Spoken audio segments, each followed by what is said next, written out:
Recently I bought this Logitech Powerplay Mat, and what it does is it charges your mouse without you ever having to plug it in, because the mat itself contains a charging coil. Now, for those of you who own this, you might recognize this sound.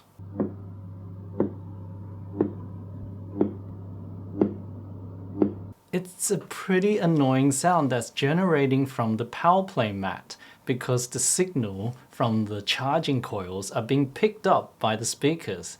Some people even go as far as to suggest get one of those USB noise cancellation things where it filters out the cable that's going into your computer, but for others it doesn't seem to work. However, I've come up with a little bit of a workaround that seems to work for me.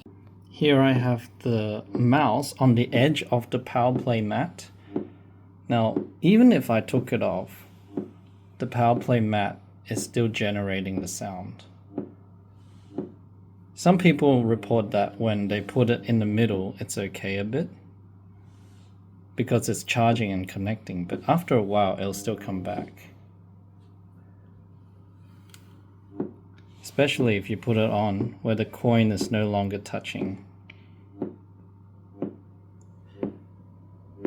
Now look at what happens. See, my power is low at the moment.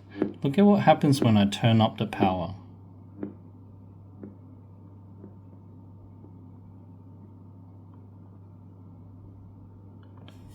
I'm at about 75% power on my speakers, and that's cancelled it out.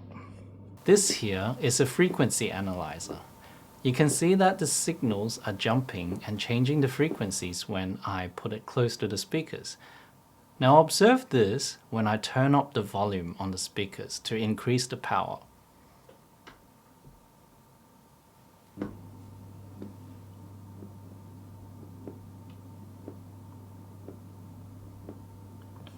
It might be a workaround, but it definitely works for me. Some people even report to have it on their headphones. Now, I can't hear them in these SteelSeries headphones, no matter how low or how high I've turned the power up, so these ones don't seem to be affecting it. Here's another interesting fact to have a look. You can just observe it in OBS when you're recording. Look at this. When I turn down the volume again, and this is what happens when I turn it back up. You can see there's no longer any signals going through the speakers, so you can actually test it using OBS as well. Hope that's worked for you, for all those people who are having signal issues. If you are having this issue, even though you've tried my fix, please let me know in the comments and I'll try and figure out another way for you.